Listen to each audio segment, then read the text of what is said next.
Hi guys, and welcome back to another episode of Make My Food Awesome. I'm Mark Allen France, your guide to good food, and Tricia, the Madame of Merlot, well, she's not here at the moment. So she's actually in another room. She didn't go out to weed the garden or water the flowers or pick some basil for a salad, but I asked her to go into a different room so that I could set up the intro.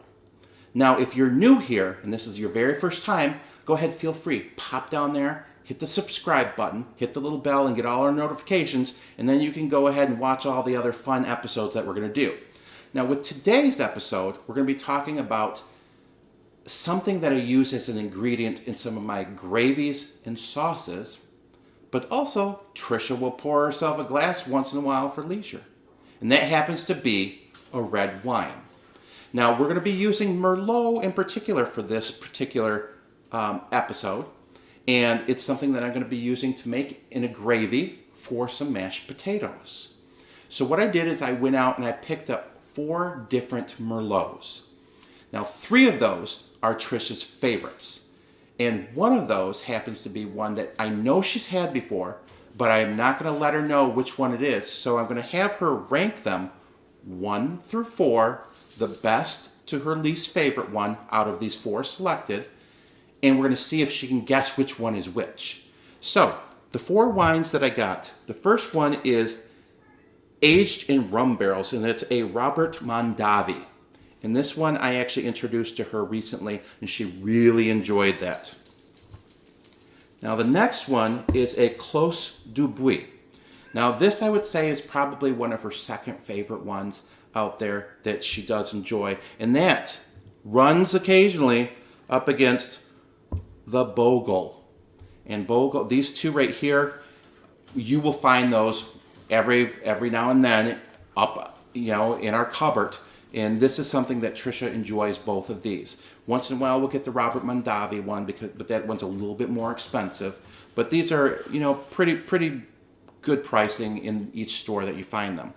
The last one that we got is this one right here. And I'm not going to say it too loud because I don't want to have Tricia hear me say what it is. But now with this one, it's a little bit on the lower end.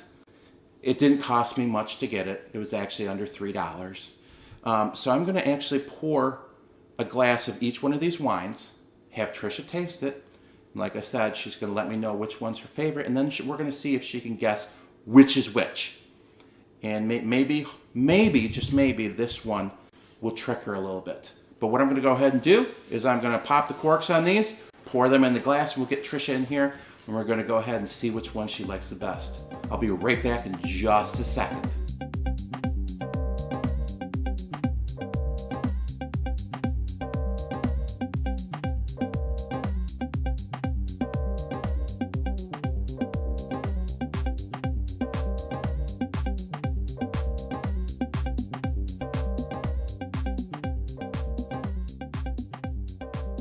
Okay guys, look who's here. Hi guys. It is the Madame of Merlot. I came up with that, to go along with what we're talking about today. That makes sense. I poured 4 glasses of wine here. Now you knew that I was going out and picking up some wine, and I picked up 3 of your favorites and 1 that I know you've had before, but it's probably not on your favorites list. Okay. So what I'm going to ask you to do, now we have over here, we've got the 1 through 4 flags. And I'm going to have you go through and you're going to taste each one and you're going to pick which one's your favorite for today. Now I know that you've said that it depends on your mood what you we're eating. So now with the wine, we're not doctors here. So we're not saying if your doctor says no alcohol, no red wine at all, that means no alcohol, no red wine. Right. But follow your doctor's orders. Exactly. There are some heart healthy benefits though to having a glass of wine. Yeah, I mean, if you're going to look at the top, they have rated in the food world or in the health world, the top 4 most healthiest red wines. That would be Pinot Noir, Merlot, Cabernet, and a Rosé. And it's because red wines do have antioxidants in them. We've talked about that before. In particular, polyphenols. And in these 4 red wines, you'll find resveratrol, and that's a type of antioxidant.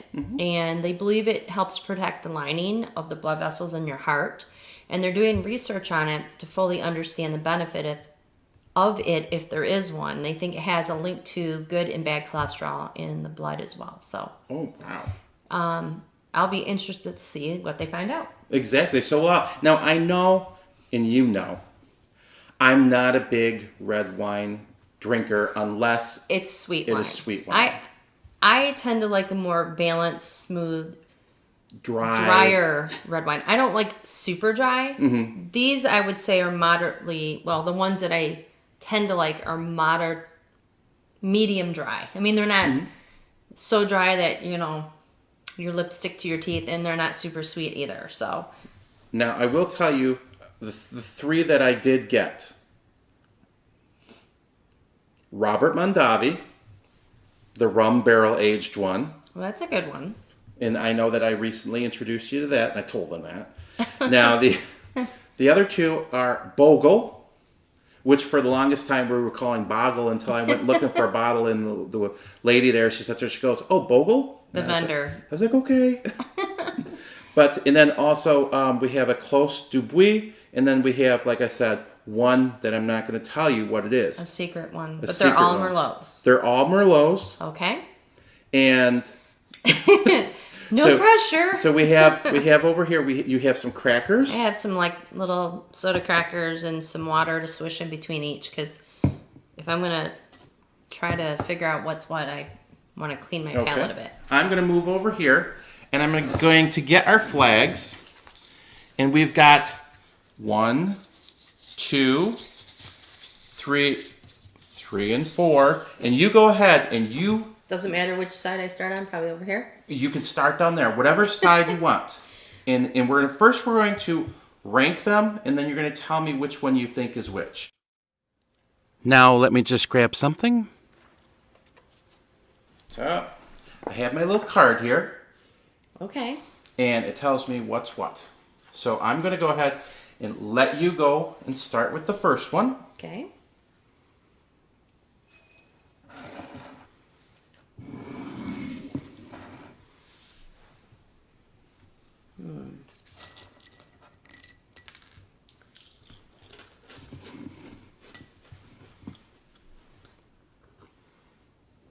Okay. Now, like Tricia said, she's not an expert, but she's going to do her best to let us know which one's which.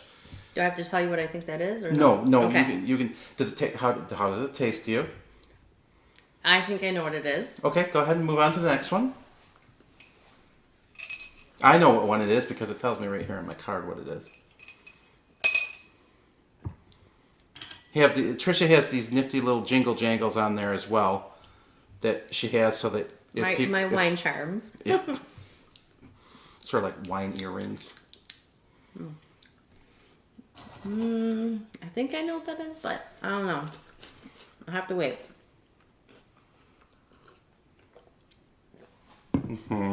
So Right. was it good? Yeah, not bad. Okay. Which is fine. If you need to go back for a second taste, you can go back for a second taste. There's about the equivalent of a glass and a half of wine here. Oh, it's a little different. A little different. I think, to me, they're all different, so that's absolutely fine. They're all different to me. Okay.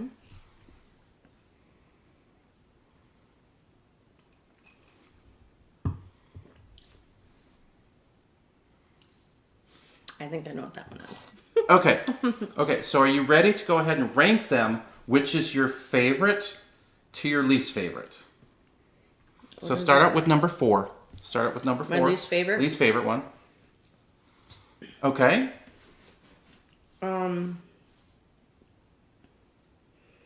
What's this, 3? 3, yep. I know that this is difficult because you do like your red wines. Number 2. And that's based on today. I mean, if we did this tomorrow, it might be different. I don't know. Okay, now I want you. I'm going to bring over. If you want to step over a little bit. Now here is Bogle. Which one do you think out of these? I think this is Bogle. This is Bogle. Okay. So. I think that. The next one is Clos du Buis. That's that one.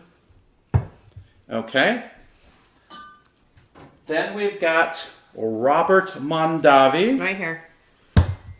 I'm probably so wrong. And the last and one. The secret one is that one. The secret one was a Bay Bridge Merlot, which cost $2.99. Did it? Yes. So, I'm going to tell you that this was Clos du Buis, so you were correct on that. Yeah, I'm probably wrong on the rest. This one right here was Bogle, so you're correct on that one. Okay. This one was Robert Mondavi in this one, so yes, you got them all correct. Them all right. Yes. Yes. Woo! Yes. What do I get? A kiss. A kiss. Okay. So now what we're going to do is, we did a taste test recently with some of the sausages, and we took the sausage that tasted the least best when we tasted it, and when we put it into some baked beans, it actually changed the whole flavor of that. It did. It actually complemented it, which surprised us both. So what I'm going to do is I'm actually going to take the Bay Bridge and I'm going to make a sauce out of it, and we're going to put that onto some mashed potatoes. Oh, okay. And it's funny because I've used Bay Bridge to make a sauce before. So it's going to be a mushroom sauce gravy for that. So we're going to go ahead and get some potatoes going on the stove and get those mashed up, and then I'm going to make the gravy. All right. We'll be back in just a moment. First, we're going to start off with 5 medium-sized potatoes. Go ahead and chop those into bite-sized pieces and place those in a bowl and set those aside. And then in a pot of water over a medium-high heat, we're going to add some no salt and then add in our potatoes. Give those a quick stir and then place a lid on top with proper ventilation and allow those to cook. After about 10 minutes, when your potatoes are fork tender, we're going to go ahead and remove them from the stove. And then in a strainer in our sink, we're going to go ahead and strain our potatoes. Okay, now that the potatoes are draining in the sink, what we're going to go ahead and do is we're going to start getting our mashed potatoes put together. And then we're going to go ahead and start getting stuff into our pan for making our delicious gravy. Can't wait. I know. So what I'm going to do is... Do you want me to chop this up? If you want to go ahead and chop that up, I'm going to put some... Yep, give it a nice smaller dice. And I'm going to put into our bowl, if I could have our spoon, I'm going to put in there a couple tablespoons of butter. Now what we're going to do is we're going to put in the butter and the onion, and we're going to start sweating down the onion if Tricia doesn't massacre it. I'm not as fancy of a cutter as you. It's fine, honey. Okay, what I'm going to do real quick. You're going to dice it really fast because you're a fast Just chopping get this man. chopped up a little bit so we can put it in there a little bit smaller pieces. It's fine. But anyways, so we've got that. Our butter is melting. I want to get that stirred around a little bit, so I'm going to just use the whisk and put it around here. Okay. Okay. You ready? If you want to go ahead and start putting the onions in, that's fine. Now what we're going to do is, as the onions start to sweat down, is we're going to create a roux. Yes, and we're going I'm to familiar use the butter, and we're going to use also some flour in there. Now a lot of times some people will put in a milk, but we're not going to use milk on this one. We're just going to create it out of the butter and the flour. Now, if you want, honey, Yeah. We're going to let this start cooking a little bit. Let's go ahead and get the pot up over here. I'm going to bring the potatoes and pour them in. And let's get the potato masher. Now, what we did with the potatoes, as you saw, is we left the skins on. If you want to take the skins off your potatoes, that's absolutely fine. There's, you know, it just depends on what you like. So we poured the potatoes in here, and we're going to mash those up. I know that Tricia wants to do it because she's the one who has the bigger muscles. And to make it a little bit easier, I'm going to add a little bit of our vegan butter into there, and that's going to go ahead and that's going to make it a little easier to work with. Like with this dish, with roux, you can also use milk, like an unsweetened almond milk over or here even in a this. rice milk. Or a rice milk, yes. So I'm just going to put in. There we go. Oh, looking good. Okay, let me see this real quick.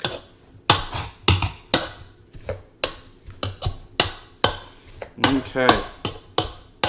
So now, honey, could you add in some no salt? Sure. And we're going to probably put in there just half a teaspoon to a teaspoon of no salt. Go ahead. There we go. And then could you put in some ground black pepper? And this is just for taste. You guys can add in whatever you want. Just about a half a teaspoon of black pepper. It's good. And then I like adding in some garlic powder. So we're going to put in probably, give me about 1 teaspoon of garlic powder. I love the taste of garlic. Okay. So now we've got that nice and mashed up for our mashed potatoes. Let's go ahead and put those into our bowl here. Actually, if you want to, I'm going to set the bowl down, and we're going to go ahead and just spoon it in there. So go ahead and get some of it in there. If it doesn't all fit, you don't want to put it all in there just because we need room for our gravy. So that's good. Okay, and I'm going to check over here. Those are good. Now, if you'd like, honey, could you go ahead and put in the mushrooms that we have? In the pan? Yep. All of them? Yes. Well, about 3/4. Yeah, put them all in there. It's fine. We love mushrooms, That's what so I that's thought. fine. Whoa. Whoop, not the packaging. Yeah. We're going to stir this together. And we're going to start getting those to cook down as well. Now, as those cook, I'm going to have Tricia, if you could, get some no salt. Put a little bit of no salt in there. Not a ton. A little bit of black pepper. And this is just for tasting.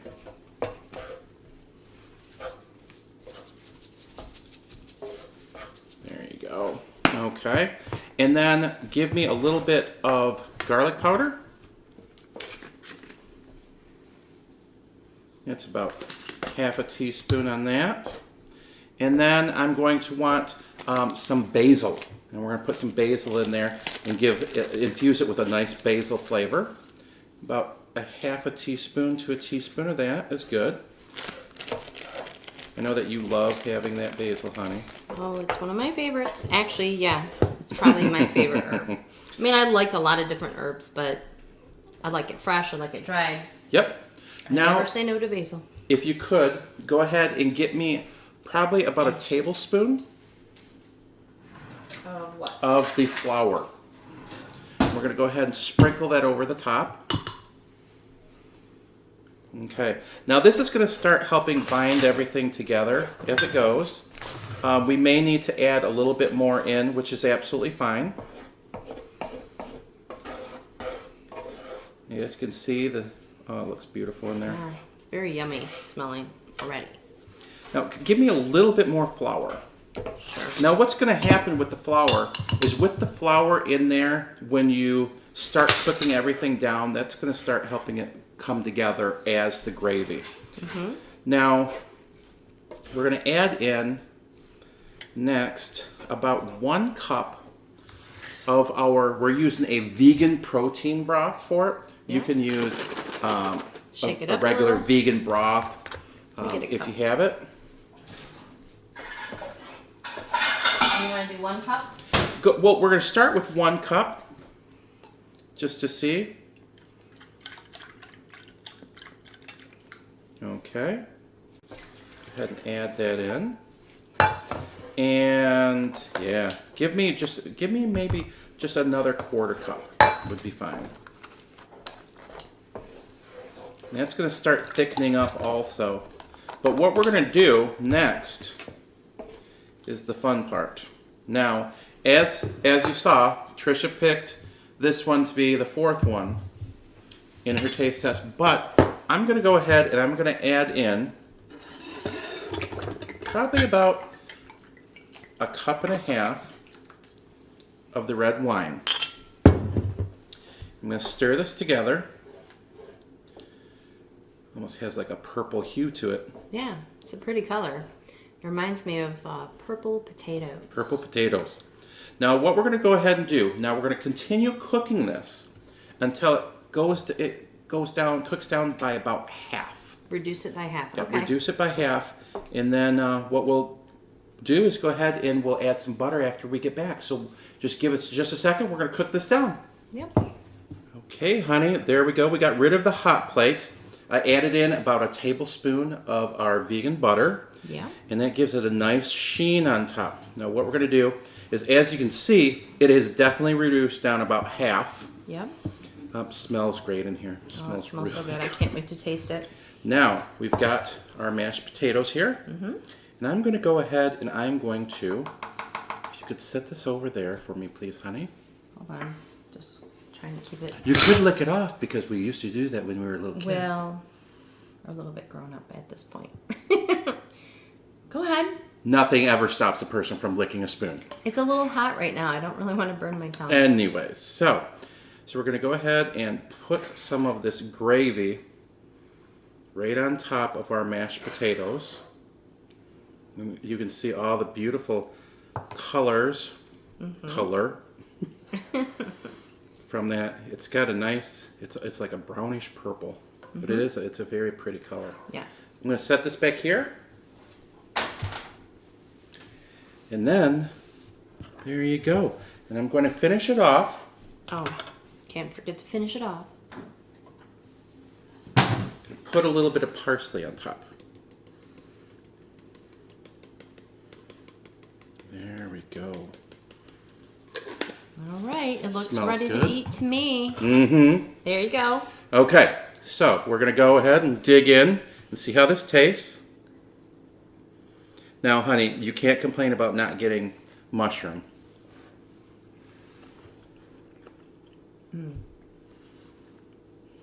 Oh my goodness. That's really good. It has Thank so you. much flavor in it, and it complements the potatoes perfectly. I wouldn't change anything about this gravy. This is really good. Now, a little story. A few years back, I actually made this gravy for a Thanksgiving dinner. And this was before Tricia and I had gotten back together. But my dad sat down at the table. He put some on top of his mashed potatoes and top of his turkey and everything else. But he tasted it and he sat there and he goes, I don't mean to make anyone's head bigger than it is, but that's probably some of the best gravy I've ever had. And it's a good compliment. So It is. It's generally when I make my gravy, this is how I make it. It ranges, in the different types of wine I'll use here and there. Sometimes I put some different ingredients in it. Just depends. Make it your own, like I always say. Yeah, and surprisingly, as you know, there's no meat in it, but it's as rich as one that has a meat broth to it. Right. It's really good. Now, this would be great for Thanksgiving too. Christmas, Thanksgiving, Easter, any of those times. Well, I'm just saying, Thanksgiving this November, I could just make a big pot of this. This would be great for just an entire meal, wouldn't it? Yes. Not that I need to eat all these potatoes. No. No, you want them. They're very good. And it has a lot of starch in it. But, Carbs. some potatoes are good in a minimal amount. Yeah, everything with moderation. So, once again, thank you guys very much for joining us today. Yeah. I'm glad that Tricia got to show off her expertise as a wine connoisseur. I'm really not that fancy of a wine person. Yeah, I well, have much to learn. You still proved a lot. So, if you're new, once again, go ahead, pop down, hit the subscribe button and subscribe. Hit the little bell, get all of our notifications, and come back and see us again. And, you guys can go get our newsletter. And we're going to be including a lot of the recipes on our newsletter at www.makemyfoodawesome.com. Sign up. You get a free chickpea crockpot pineapple Hawaiian Recipe, chili to go yeah. along with it. And then you'll get other recipes as well. And then come back and see us once again on Make My Food Awesome. And we'll see you guys very, very soon. Bye. All right, thank you guys. Bye.